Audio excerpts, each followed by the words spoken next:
তেখেতে 20টা বুলি ক'লে কিন্তু দুটাটো আগতে বাঢ়াই ল'লে দেখোন আৰু আমি এৰি দিয়াৰ পিছত আকৌ 10টা বাঢ়াই যায় নেকি তো তেখেতকতো বিশ্বাস কৰিব নোৱাৰে সো চাওক ৰাজনীতিটো ইমান তুলুঙা কৰা বা ইমান তৰল কৰি পেলাই ৰাজনীতিৰ কথাবিলাক ক'লে একো লাভ নহ'ব আমি 35 লাখ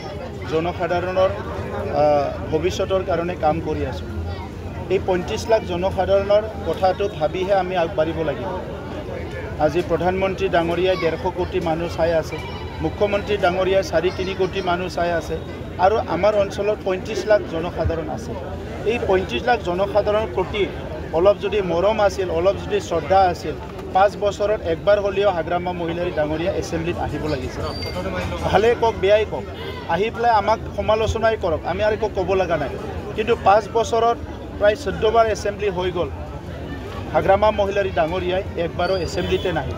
আৰু সিজন কি জননেতা হ'ব তেখেতৰ সমষ্টিৰ কথাও ক'ব নাহিল বিটিআৰৰ 35 লাখ জনসাধাৰণক ক'ব নাহিল আজি যি মানুহ যে 17 বছৰ নেতৃত্ব দিলে ভাল বেয়া সব দেখা পালে তেখেতৰ একো দায়িত্ব নাছিল নেকি যে এই 5 বছৰ এছেম্বলিত আহি ক'বৰ কাৰণে যদি এছেম্বলিলৈ নাযায় তেখেতে ইলেকশ্যন খেলাৰ কি মতলব আছে চিফ হৈ পেলাই বহি পেলাই বাহিৰত থাকি শিলিগুৰিত থাকি দিল্লী মুম্বাইত থাকি অফিচ চলালে হ'ব নেকি কি ডাটা আছিলে তেখেতৰ তাত খেতিয়কসকলৰ কি সমস্যা আছে ছাত্ৰ ছাত্ৰীৰ কি সমস্যা আছে সামাজিক কি সমস্যা আছে এই সময়ত হত্যা হিংসা কিমান বেয়া এটা পৰিস্থিতি আছিলে এইবিলাক তেখেতে একো কৰিব নোৱাৰিলে আৰু আজি ৰাজনীতিৰ নামত যি টি কথাবিলাক কৈ পেলাই প্ৰদূষিত কৰে একত্ৰীকৰণ হ'ব চিনচিয়াৰিটি থাকিলে তেখেতে ঘোষণা কৰিব নালাগিছে আলোচনা কৰিবলৈ ৰখিব লাগিছিলে সো গতিকে তেখেতে আজি পাব্লিকৰ আগত এনে আননেচেচাৰী কিছুমান কথা থ্ৰ' কৰি এনেকুৱা ৰাজনীতিবিলাক কৰে ৰাতিপুৱা এটা কথা গধূলি এটা কথা বিটিচিত ইতিমধ্যে কিন্তু বিজেপি দলে ৰণৰংকা বজাই আছে আগন্তুক নিৰ্বাচন চাওক আজি মাজৰাবাৰী অঞ্চলৰ ৰাইজক মই অশেষ ধন্যবাদ জনাইছোঁ তেখেতসকলে ভূমি দান কৰিছে আৰু সেই ভূমিত আমি আজি লাফিকুল ইছলাম ডাঙৰীয়াৰ নামত শ্বহীদ লাফিকুল ইছলাম ডাঙৰীয়াৰ নামত ইয়াত ভৱনৰ আধাৰশিলা স্থাপন কৰিছোঁ আৰু এই ভৱনটো 1 বছৰৰ পিছত নিৰ্মাণ সম্পূৰ্ণ হ'ব আৰু এই ভৱনটো এই অঞ্চলৰ ৰাইজৰ কাৰণে ডেডিকেট কৰা হৈছে আজি তেখেতৰ ভাতৃ ইয়াত মহিদুল ইছলাম ডাঙৰীয়াও উপস্থিত আছে আমি একেলগে চবে কৰিছোঁ মই সদায় বিচাৰোঁ যে তেখেতৰ যিসকলে হত্যা কৰিছে হত্যাকাৰীসকল শাস্তি পাব লাগে কিন্তু এই কথাটো ৰাজনীতিকৰণ হ'ব নালাগে এই যে হত্যা হৈছে ইয়াৰ ওপৰত CBI তদন্ত হৈ আছে আৰু CBI তদন্তটো বহুত দীঘলীয়া হৈছে মই আজি অনুৰোধ কৰিম CBI কৰ্তৃপক্ষক কাৰণ তেখেতসকলে ভাৰতৰ এটা খুব মানে শক্তিশালী এটা সংস্থা হয় তো তেখেতসকলক মই অনুৰোধ কৰিম যে অতি শীঘ্ৰে CBIয়ে ইয়াৰ ওপৰত যি তথ্য পাতি পাইছে তেখেতসকলে ইনকুৱাৰী কৰি কি ৰিপৰ্ট বনাইছে এইটো সকলে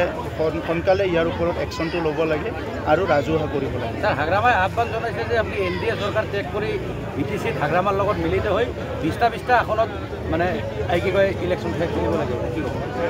তেখেতে 20টা বুলি ক'লে কিন্তু দুটাটো আগতে বাঢ়াই ল'লে দেখোন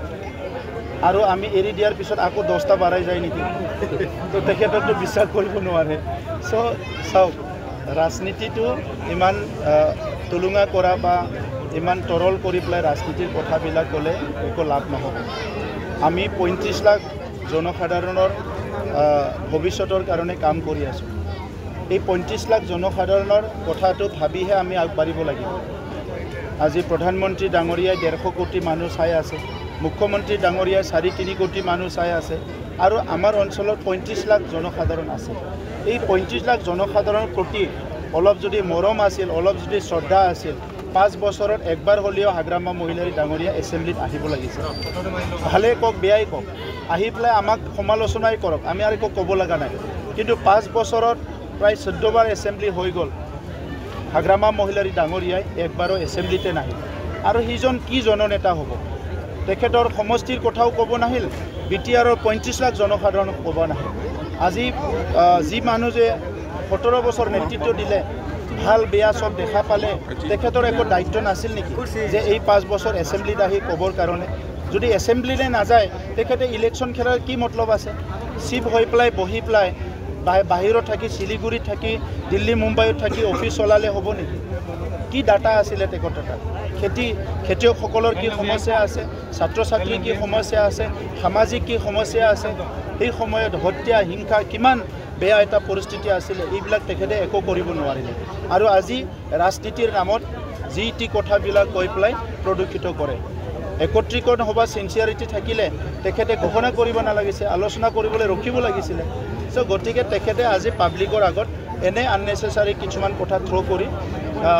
এনেকুৱা ৰাজনীতিবিলাক কৰে ৰাতিপুৱা এটা কথা গধূলি এটা কথা বিটিচিত ইতিমধ্যে কিন্তু বিজেপি দলে ৰণৰংকা বজাই আছে আগন্তুক